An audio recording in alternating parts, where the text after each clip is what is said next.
예전에는 저희가 이제 TV가 어떤 영상을 접할 수 있는 유일한 매체였습니다. 보는 시청자가 콘텐츠를 선택한다기보다는 방송국에서 일방적으로 이렇게 송출하는 그런 영상을 볼 수밖에 없었죠. 기껏 이렇게 선택권을 가진다는 것이 불과 몇 개 안 되는 그 채널을 돌려가면서 선택하는 정도였습니다. 하지만 요즘은 그렇지 않습니다. 얼마든지 내가 보고 싶은 콘텐츠의 영상을 쉽게 또 핸드폰으로도 찾아볼 수 있는 시대가 되었습니다. 여러분은 유튜브에서 영상을 자주 찾아보시는 편인가요? 유튜브를 통해서 내가 관심 있어 하는 영상을 하나 찾아보면 요즘 시스템은 너무나 잘 돼 있어서 그와 관련된 영상들을 이렇게 옆에 쭉 보여줍니다. 그래서 내가 관심 있는 그 분야의 영상들을 계속해서 볼 수 있도록 도와주지요. 그러다 보니까 그 영상들을 통해서 더 폭넓게 많은 내용들을 접할 수 있게 됩니다. 혹시라도 아직 유튜브를 통해서 영상을 찾아보신 경험이 없으시다면 잘 됐습니다. 우리 함께 교회를 검색해 보시면 네, 어떻게 제가 말씀드린 것들이 진행되는지 아실 수 있을 겁니다. 네, 저는 주로 유튜브를 통해서 리뷰하는 영상을 좀 많이 찾아봅니다. 뭐 음식이 되었던 어떤 제품이 되었던 아니면 여행이다, 영화 등등의 리뷰하는 영상들, 그 소개해주는 영상들을 좀 자주 찾아봅니다. 그러면 제가 그것들을 직접 경험해 보지 않더라도 그 영상을 통해서 제공되는 정보를 통해서 간접적으로나마 그걸 경험해 볼 수 있게 되는 것이죠. 특히나 제가 이제 뭔가 살 것이 생기면 그 제품에 대한 정보를 알기 위해서 더 열심히 찾아봅니다. 전에는 이제 블로그라는 걸 통해서 사진이나 글로 되어 있는 그 후기들을 찾아봤지만 이제는 더 편리하게 영상을 통해서 후기를 확인할 수 있는 그런 시대가 된 겁니다. 얼마 전부터 저희 집에 있던 프린터가 말썽을 부리기 시작했습니다. 그래서 출력할 때마다 막 스트레스를 받곤 했죠. 그래서 이참에 아내와 저는 프린터를 교체하자라고 마음을 먹었습니다.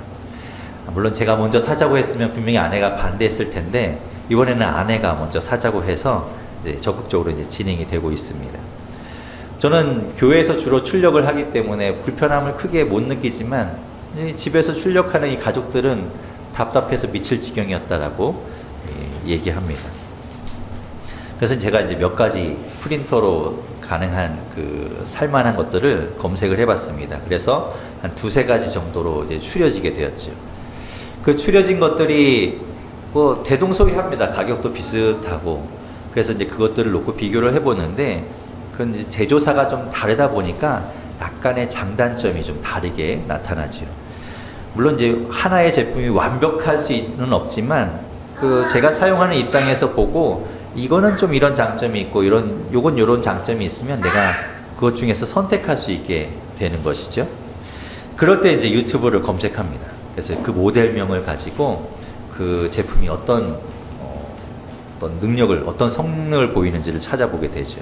소음의 정도는 어떤지, 그리고 출력할 때 속도는 얼마큼 잘 나오는지, 그리고 결과물에 대해서 품질은 어떻고 색감은 어떻게 출력되는지 이런 것들이 궁금해서 찾아봅니다. 각각의 모델명을 이렇게 검색을 해서 그 모델에 해당되는 영상들을 찾아보다 보니까 한 가지 좀 아쉬운 게 생기는 거예요. 내가 이렇게 세 가지를 골랐는데 이 세 가지를 좀 한 번에 놓고 좀 같이 비교를 해주는 영상이 있으면 얼마나 좋을까라는 생각이 들었습니다. 그러면 제가 판단하고 선택할 때 도움을 받을 수 있겠지요. 비교라는 것이 그렇습니다. 비교라는 걸 통해서 우리는 판단할 때 도움을 받을 수 있는 것이죠. 답을 일방적으로 정해주는 것이라면 굳이 비교할 필요가 없습니다. 그냥 이거 써, 내가 써보니까 이거 참 좋더라, 다른 거 볼 필요 없어, 이거 써 라고 이야기하면 그냥 그걸 이렇게 살 수는 있지만 왠지 좀 강제적인 느낌이 드는 거죠. 내가 뭔가 좀 선택하고 싶은데, 나도 좀 뭐 다른 걸 알아보고 싶은데 그냥 그거를 하나 이렇게 딱 주면 다른 거를 선택하는 내 선택권이 없어지는 느낌이 드는 겁니다. 아니야, 내가 더 잘 알아, 그냥 내가 하라는 거 해 라고 이렇게 하면 왠지 좀 그런 느낌이, 강압적인 느낌이 드는 것이죠. 하지만 이 비교를 할 수 있도록 해주면 왠지 내가 선택한다, 나에게 선택권이 넘어온다라는 생각이 듭니다. 자, 이건 이래, 요건 이래, 요건 요런 게 좋고 요건 요런 게 좋아 라고 하면 내가 선택하는 거죠. 자, 자, 이건 이제 네가 선택하면 돼 라고 하면 느낌이 좋은 겁니다. 아, 내가 이걸 보고 선택했다라는 생각이 드는 거죠. 오늘 우리가 읽은 이 사무엘상 2장 22절부터 26절의 말씀은 일부분만 읽었지만 사무엘상 2장에는 비교로의 말씀들이 많이 나옵니다. 비교로 채워져 있다고도 할 수 있죠. 하나님은 사무엘을 사랑하십니다. 그리고 하나님은 사무엘을 사용하십니다. 그것도 아주 귀하고 중요하게 사용하십니다. 그렇다면 하나님이 사무엘을 그렇게 강조하시고 싶으니까 사무엘의 이야기만 하고 자, 봤지? 너희들도 이 사무엘처럼 살아야 돼 라고 일방적으로 이야기하실 수도 있겠죠. 그런데 하나님은 우리에게 보여주시는 겁니다. 사무엘처럼 살 수도 있고 그렇지 않게 살 수도 있어. 자, 너는 어떤 삶을 살래? 라고 선택하게 하시는 거죠.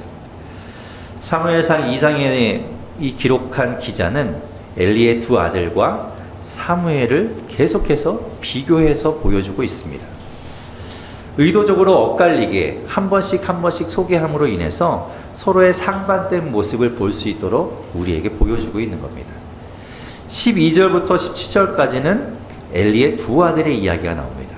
그리고 그 바로 뒤에 이어서 18절부터 21절까지는 사무엘의 이야기가 나오죠. 그리고 또 22절부터 25절까지는 엘리의 두 아들 이야기, 그리고 26절에 가서는 또 사무엘의 이야기, 이렇게 번갈아서 보여주고 있는 겁니다. 그리고 하나님은 결정하십니다. 엘리의 두 아들에게는 죽음, 내가 그들을 죽이기로 결정했다라고 말씀하시고, 그리고 사무엘에게는 은총을 베푸십니다. 그를 좋게 여기시는 거죠. 그런 다음 우리에게 선택권을 넘기시는 겁니다. 자, 이제 너는 어떤 삶을 살고 싶니? 너는 어떤 삶을 선택하겠니? 누구처럼 살겠니? 라고 물어보시는 겁니다. 아직 결정하지는 마십시오. 더 봐야 되겠죠. 자세히 살펴봐야 되겠죠. 그 다음에 결정해도 늦지 않습니다. 엘리의 두 아들 홈리와 비느하스 그리고 사무엘, 이들은 두 가지 공통점이 있었습니다. 첫 번째 공통점은 무엇인가 하면 이들은 다 하나님을 섬기는 제사장이었다는 겁니다. 사무엘상 1장 3절에서 이렇게 말씀하고 있습니다. 우리 자막을 통해서 같이 보겠습니다. 함께 읽겠습니다. 시작. 이 사람이 매년 자기 성읍에서 나와서 실로에 올라가서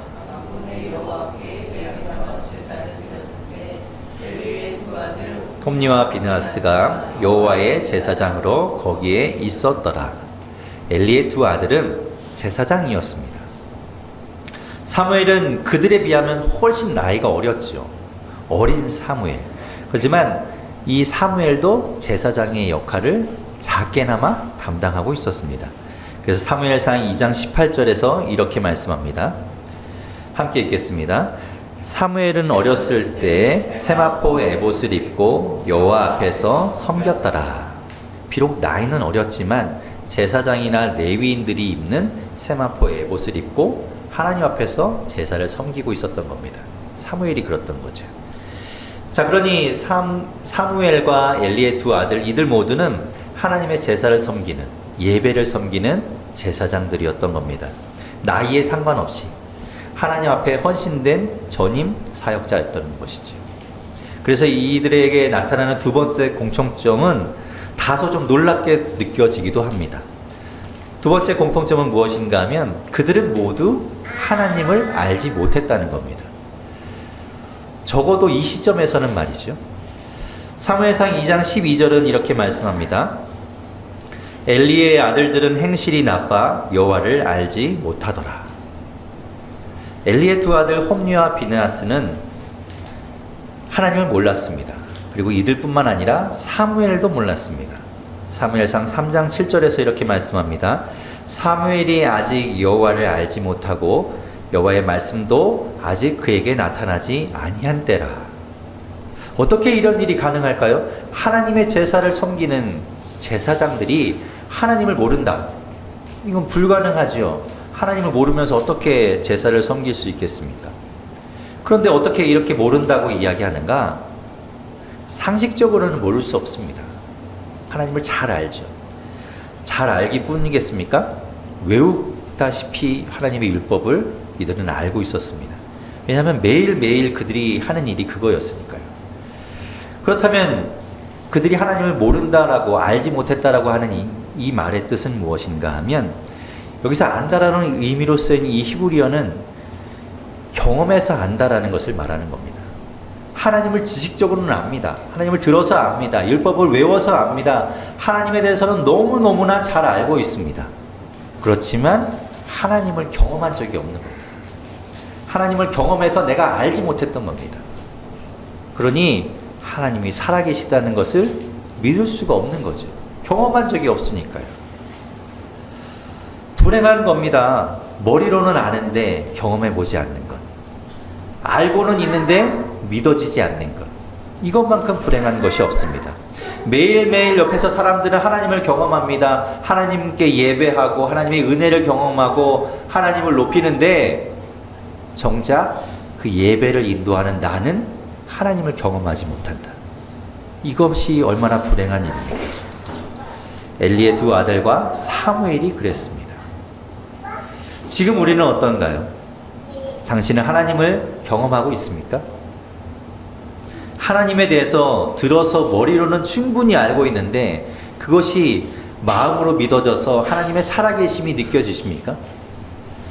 안타깝지만 분명 아직 하나님을 경험하지 못했고, 그래서 하나님을 진짜로 살아계신 것으로 믿어지지 않는 사람들이 있습니다. 안타깝지만 말이죠. 저는 그분들을 잘못했다고 혼내려는 것이 아닙니다. 아직 경험하지 못한 것일 뿐이니까 잘못된 게 아닙니다. 그런데 진짜 문제는 그 다음이 문제입니다. 비록 엘리의 두 아들과 사무엘이 그런 공통점을 가지고 있었지만 그 다음에 나타나는 차이에서부터 그들의 결과는 달라지게 됩니다. 경험을 못했으면, 경험하지 못하고 있었으면 그것으로 끝내야 되는가? 아닙니다. 경험하고 싶은 마음이 있어야 되겠죠. 나도 경험하고 싶다. 나도 하나님을 알고 싶다라는 마음이 생겨야 되겠죠. 그리고 노력해 봐야 되지 않겠습니까? 사무엘은 적어도 경험하고 싶었습니다. 하나님을 알고 싶었습니다. 하나님을 갈망했습니다. 그래서 조금이라도 하나님을 더 경험하고 싶어서, 하나님 더 가까이 가고 싶어서 자기가 머무는 처소가 아닌 하나님의 전 안에서 불편하게 쪽잠을 잤습니다. 사무엘상 3장 3절에서 이렇게 말씀합니다. 같이 한번 3장 3절 말씀 읽어보겠습니다. 시작. 하나님의 등불은 아직 꺼지지 아니하였으며 사무엘은 하나님의 궤에 있는 여호와의 전 안에 누웠더니, 사무엘은 아직 대제사장이 아니었기 때문에 언약궤가 있는 그 지성소 안에는 들어갈 수 없었지만 그래도 하나님 가까이 가고 싶어서 하나님 계신 성소에서 잠을 자고 있었던 겁니다. 그리고 하나님이 사무엘에게 말씀하실 때 그는 피하지 않고 도망치지 않고 기쁘게 순종하는 마음으로 하나님 앞에 달려갑니다. 그리고 하나님의 말씀을 들으려고 합니다. 사무엘상 3장 10절에서 이렇게 말씀합니다. 여호와께서 임하여 서서 전과 같이 사무엘아 사무엘아 부르시는지라 사무엘이 이르되 말씀하옵소서 주의 종이 듣겠나이다 하니. 하나님은 기뻤을 겁니다. 아니, 사무엘은 기뻤을 겁니다. 하나님을 드디어 내가 만나는구나. 내가 하나님의 말씀을 드디어 경험하는구나. 기쁜 마음을 가지고 하나님 앞에 귀를 쫑긋 세웠을 겁니다. 반면에 홈리와 비느하스는 하나님을 알고자 하는 마음조차 없었습니다. 그리고 자기들끼리 결론을 내버립니다. 내가 경험하지 않았으니 하나님은 없어. 그저 나는 그 제사를 섬기는 일을 하는 이 일은 나에게 그저 직업일 뿐이야. 마음을 그렇게 먹으니 하나님께 드리는 제사를 인정하지 않는 겁니다. 하나님이 무섭지도 않습니다. 하나님께 드리는 제사가 중요하지 않고 오히려 내 욕심이 더 중요합니다. 제사장은 제물에서 정해진 부분만 가질 수 있었습니다. 그렇게 하나님께서는 허락하셨습니다. 그것도 하나님께 제물을 드리고 난 이후에 받을 수 있었죠. 레위기 7장 34절에서 이렇게 말씀하셨습니다. 우리 같이 한번 이 말씀 읽어보겠습니다. 시작. 내가 이스라엘 자손의 화목 제물 중에서 그 흔든 가슴과 든 뒷다리를 가져다가 제사장 아론과 그의 자손에게 주었나니 이는 이스라엘 자손에게서 받을 영원한 소득이니라. 아멘. 그것만 제사장이 받을 수 있는 유일한 곡이었습니다. 흔든 가슴, 흔들어서 드렸던, 하나님께 드렸던 그 가슴 부분, 그리고 들어서 드렸던 그 뒷다리 부분, 그것만 가질 수 있었던 것이지. 그런데 이 엘리의 두 아들은 자기들이 마음대로 원하는 부위를 막 가져왔습니다. 그리고 하나님께 드리기도 전에, 제사를 드리기도 전에, 예배를 드리기도 전에 자기가 원하는 부위를 막 뺐다시피 협박해서 가져갔습니다. 말씀도 무시되고, 형식도 무시되고, 정성도 무시되고, 하나님도 무시되었습니다. 사무엘상 2장 17절에서는 그래서 이렇게 말씀합니다. 이 소년들의 죄가 여호와 앞에 심히 크면 그들이 여호와의 제사를 멸시함이었더라. 그뿐이 아닙니다. 오늘 우리가 읽은 본문에서처럼 이들은 하나님 앞에서 음란한 짓도 서슴지 않습니다. 회막에서 섬기는 여인들을 건드립니다. 하나님이 계신 것을 믿는다면 할 수 없는 악행들을 이들은 저지르고 있었던 겁니다. 여러분은 혹시 들으셨는지 모르지만 이번 주만이 아니죠. 이번 주에도 목회자의 성범죄 소식이 또 들려왔습니다. 정말 안타깝지만 피해 당한 여성이 목숨을 끊었습니다.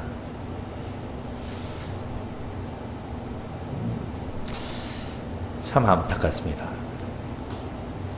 정말로 하나님께서 이 죄를 어떻게 부르실지 두려운 마음이 듭니다.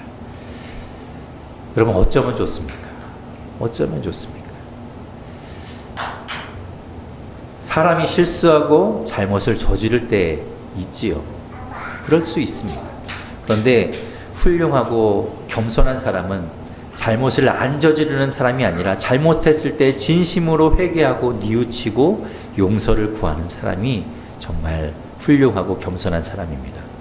옆에서 알려줄 때, 미처 자신이 죄를 깨닫기 전에 다른 사람이 이야기해주면 그 이야기를 듣고 바로 회개하고 깨닫는 사람이 훌륭한 사람입니다.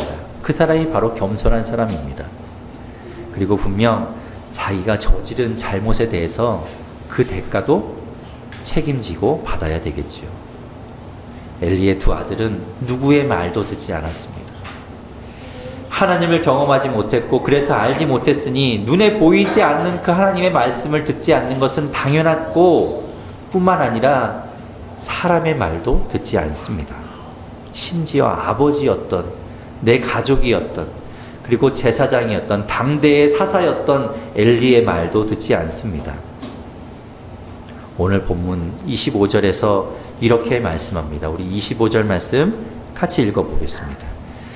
함께 읽겠습니다. 시작. 사람이 사람에게 범죄하면 하나님이 심판하시려니와 만일 사람이 여호와께 범죄하면 누가 그를 위하여 간구하겠느냐 하되 그들이 자기 아버지의 말을 듣지 아니하였으니 이는 여호와께서 그들을 죽이기로 뜻하셨음이더라.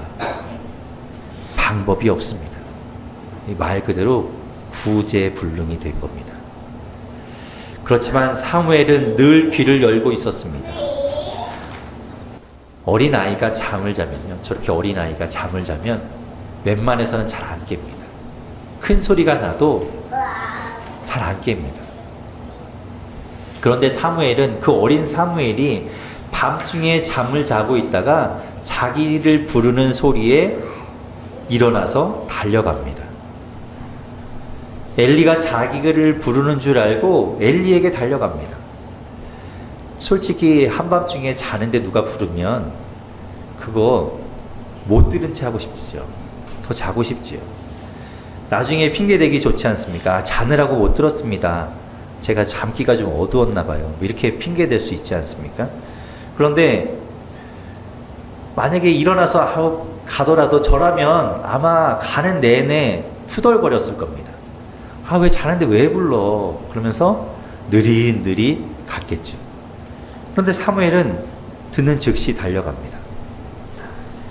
늘 귀를 기울이고 있었던 겁니다. 양치기 소년의 거짓말에도 사람들은 3번 이상 속지 않습니다. 그런데 사무엘은 밤중에 엘리가 부른 줄 알고 3번이나 달려갑니다. 3번이나 속아줍니다. 그건 정말 이 사무엘이 바보거나 아니면 엘리를 완전히 신뢰하고 있었다는 증거죠. 그러니까 3번이나 아닌 줄 알면서 달려가는 겁니다. 그건 들으려는 마음과 자세가 되어 있었다는 것을 보여주는 겁니다. 그래서 이런 사무엘에게 하나님이 말씀하시는 거죠.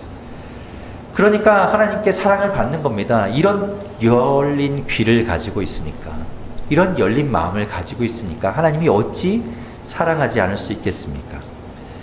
그래서 오늘 본문 26절에서는 이렇게 말씀하는 겁니다. 아이 사무엘이 점점 자라매 여호와와 사람들에게 은총을 더욱 받더라. 아멘입니다. 하나님은 이런 사무엘을 사용하신 겁니다. 그래서 이스라엘 백성을 구원하는 사사로, 하나님 앞에 제사를 섬기는 제사장으로 귀하게 쓰임받도록 세우신 겁니다. 우리가 어떤 제품을 선택할 때는 저마다의 기준이 있습니다. 이런 제품이 있고 이런 제품이 있고 이런 장점이 있고 이런 장점이 있다고 우리에게 비교를 시켜줘도 사람마다 저마다의 기준이 있습니다. 어떤 사람은 가성비를 따지고요. 어떤 사람은 디자인을 좀 중요하게 여기고요. 어떤 사람은 인지도나 AS를 따져서 비교를 시켜줘도 자기가 그것을 선택합니다. 그래서 선택이 달라지는 거죠.